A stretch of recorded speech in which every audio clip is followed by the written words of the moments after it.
Something is happening inside your home right now in the dark, in every room, behind every wall socket. It is happening while you sleep. It is happening while you are at work. It is happening on vacation, while you sit at the dinner table while you read this. Your house is consuming electricity, not because you are using anything, not because a single light is on or a single appliance is running. Every television, every phone charger, every game console, every coffee maker with its tiny glowing clock is sipping power from the grid invisibly, silently, without your knowledge or permission, all day long, every single day of the year. This is called phantom load. It costs the average American household $165 every year. For some families, it runs as high as $440 annually. Across the United States as a whole, it drains $19 billion worth of electricity every year. The equivalent output of 50 large power plants, all generating electricity to power devices that are technically turned off. The solution requires nothing you do not already own. It costs $0. It takes approximately 20 minutes to implement across your entire home. Once you do it, it runs silently and permanently every single day, cutting between 15 and 23% off your monthly electricity consumption. No contractor, no permits, no smart devices, no subscriptions, just a switch, the oldest electrical component ever invented. The Lawrence Berkeley National Laboratory identified this problem in 1997. The United States Department of Energy confirmed it publicly in 2008. The Natural Resources Defense Council published a landmark study in 2015 analyzing 70,000 homes and found that phantom load accounts for nearly 23% of total household electricity consumption. Your utility company, which reads your meter every single month and knows your usage patterns down to the kilowatt hour, has never once mentioned it to you. Not in an email, not on a bill, not in any of those glossy annual energy tip sheets they mail out each summer recommending smart thermostats and LED bulbs. Never. That silence is not an accident. That silence is a business model. This is the story of phantom load, how it was built into your home by design, who benefits from your not knowing what the science actually says, and exactly what to do tonight at zero cost to take that money back. The year is 1955. Eugene Pauly, an engineer at Zenith Radio Corporation, points a handheld device at a television set in a demonstration room in Chicago and changes the channel without getting up from his chair. The crowd watches in silence, then erupts. Pauly has just introduced the world's first practical wireless television remote control, a device he called the Flashmatic. It worked by shining a beam of light at a photoelectric cell mounted on the corner of the television screen. You aimed it like a flashlight, pulled a trigger, and the channel changed.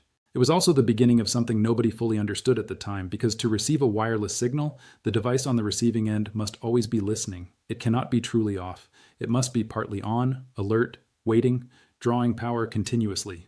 The moment the remote control became standard equipment, every television set in America became an electricity consumer that never fully stopped consuming.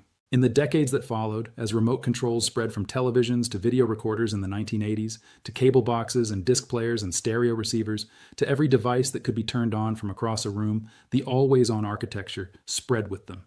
Invisibly stitched into the design of every product in every box, on every shelf, in every home.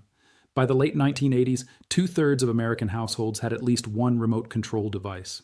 By the mid-1990s, the number of electronics in a typical home had tripled. Each one sat in standby mode. Each one drew power constantly.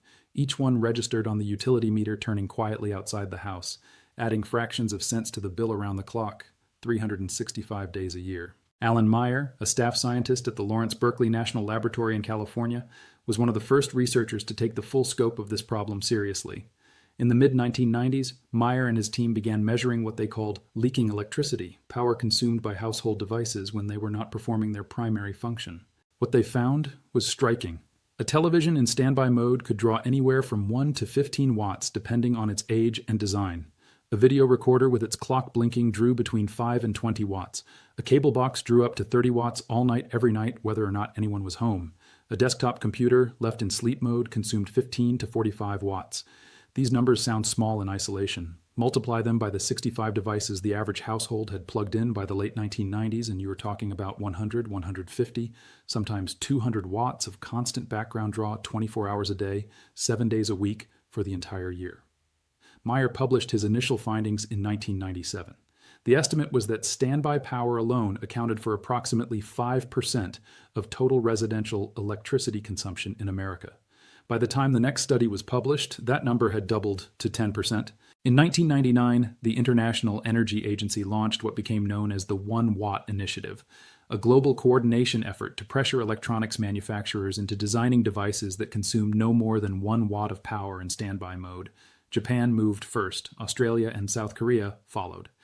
In 2001, President George W. Bush signed an executive order mandating that all federal agencies purchase only devices that drew 1 watt or less in standby mode.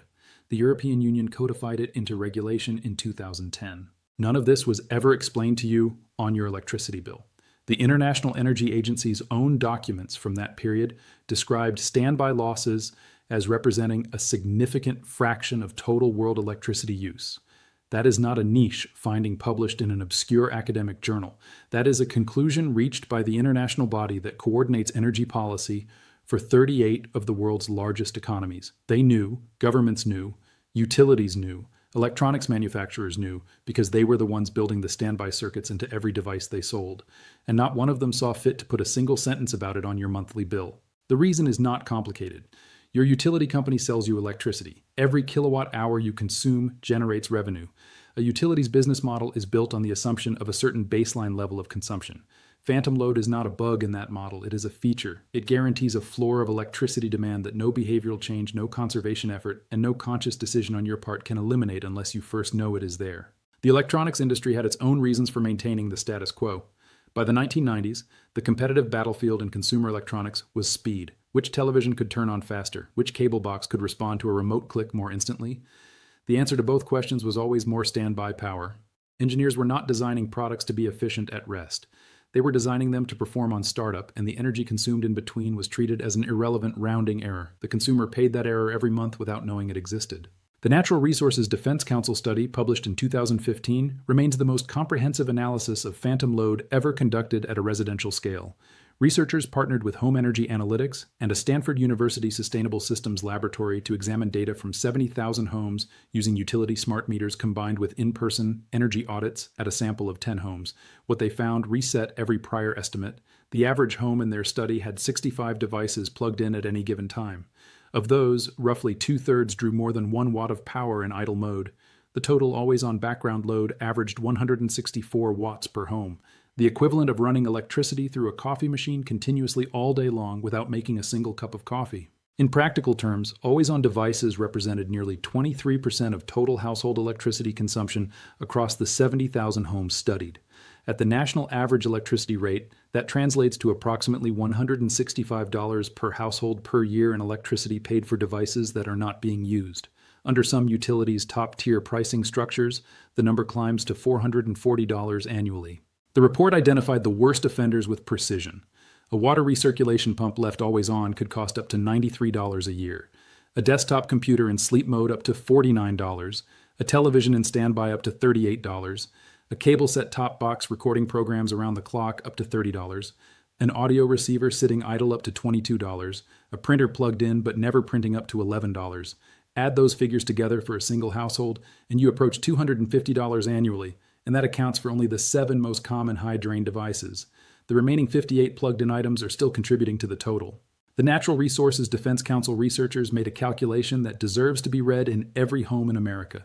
If all United States households reduce their phantom load to the level already achieved by the most efficient 25% of homes in the study, not some futuristic benchmark, but a level that ordinary households are already reaching through basic awareness, it would save $8 billion in annual electricity bills, avoid 64 billion kilowatt hours of electricity production per year, and eliminate 44 million metric tons of carbon dioxide emissions. No technology investment required, no policy change required, no smart grid, no solar panels, no new appliances. Just the elimination of waste that is already happening in the most energy-conscious quarter of American homes right now. Here is exactly what phantom load looks like in your home room by room, and here is exactly what to do about it tonight. In your living room, the television, the cable or satellite box, the streaming device, the soundbar, and the gaming console are almost certainly all drawing power simultaneously right now while none of them are being used. The entertainment system cluster is the single largest phantom load source in most homes. A switched power strip, one with a rocker switch on the side, costs between $10 and $15 at any hardware store. Plug every device in that cluster into one strip. One switch at the wall kills the load entirely when the system is not in use. A single click at night eliminates what could be $75 to $100 in annual phantom costs from that one cluster alone. In every bedroom with a television, the same principle applies. Guest room televisions are among the worst offenders in the Natural Resources Defense Council study. They draw standby power continuously for months at a time between uses, powering absolutely nothing of any value to anyone in the household. In your home office, a desktop computer, monitor, printer, external hard drives, and desk lamp each draw idle power around the clock. The router is the one device in a home office that genuinely needs to remain on for connectivity, but everything else attached to a desk can be managed by a single switch strip. One switch off at the end of each workday ends the standby draw for every device in that cluster simultaneously. In the kitchen, the coffee maker with its programmable clock, the microwave with its digital display, the toaster oven with its warming element, none of these need to be powered between uses. The clocks built into kitchen appliances collectively waste enough electricity in a year to be measurable on your monthly bill. None of those clocks are telling you the time more accurately than the phone in your pocket or the clock on the wall. They are drawing power to maintain a display that serves no necessary function between the 2 times a day you interact with each appliance. In the garage, older chest freezers and second refrigerators are among the highest phantom load sources identified by researchers, some costing over $100 per year while storing items that are rarely accessed. A chest freezer in a garage that is open twice a week and contains mostly ice and forgotten frozen items from 2 winters ago may be the single most expensive idle device in your home. The simple act of going room by room with a switched power strip and a commitment to cutting power to clusters of idle devices can reduce household electricity consumption by anywhere from 10 to 23%, depending on how many always-on devices your home contains. At the national average electricity rate and the national average monthly bill, that reduction translates to between $16 and $38 per month in recovered spending. Over 12 months, that is between $192 and $456 returned to your household every year without a single dollar invested beyond a power strip that costs $15 at a hardware store. One additional step costs nothing and requires no purchase. Walk through your home and physically unplug devices that are genuinely not used between sessions. Phone chargers when no phone is charging, laptop chargers when the laptop is full, the television in the guest room between guests, printers between print jobs. Every watt of continuous standby draw you eliminate permanently saves roughly 8 to 9 kilowatt hours of electricity per year. In a home with a dozen such devices unplugged consistently, that is 100 to 120 kilowatt hours annually, close to $20 at average rates, recovered entirely through the act of pulling a plug from a wall socket. The Department of Energy stated it plainly in 2008, the same year they confirmed standby power as a documented household issue. Phantom loads can be avoided by unplugging the appliance or using a power strip and using the switch on the power strip to cut all power. That is the complete instruction set. 12 words. The solution to $19 billion in annual national electricity waste is 12 words long, and it has been sitting in government documents for nearly 2 decades. The electricity your home wastes in standby is not a secret protected by any patent or held by any single company. It is the accumulated result of decades of design decisions made by an electronics industry that had no commercial incentive to prioritize idle efficiency, combined with a utility industry that has no financial interest in reducing your consumption. The researchers who measured it did their jobs. The government agencies that documented it did their jobs. The data is published and freely available to anyone who looks for it. What has never happened is anyone ensuring you knew about it in a way that was impossible to ignore. Not on the bill you open every month, not in the tip sheet your utility mails each summer, not in a single piece of communication from any company whose revenue depends on the electricity flowing through those idle circuits while you sleep. For 27 years, beginning with Alan Meyer's 1997 paper at the Lawrence Berkeley National Laboratory and running through the Natural Resources Defense Council's landmark 2015 study covering 70,000 homes, the science has been clear, public, peer-reviewed, and confirmed by every independent research team that has examined the data. The number is $165 to $440 per household per year. The mechanism is standby power. The solution is a switch. The cost of the solution is $0 if you already own a power strip, and $15 if you need to buy one. Every month that passes without this knowledge reaching the people it affects is another month of $19 billion in national electricity waste, another month of 44 million metric tons of avoidable carbon emissions, another month of utility revenue generated by meters running in houses where nothing is turned on. You now know the number, you know the history, you know the solution, and you know what happens when you share this with someone who did not know before today. That number stops applying to them the moment they do. Share this with someone who opens a utility bill every month and wonders why it is never lowered despite their best efforts. Every person who learns about phantom load is one less household funding a meter that runs all night while everyone inside is asleep. Stay curious, stay independent.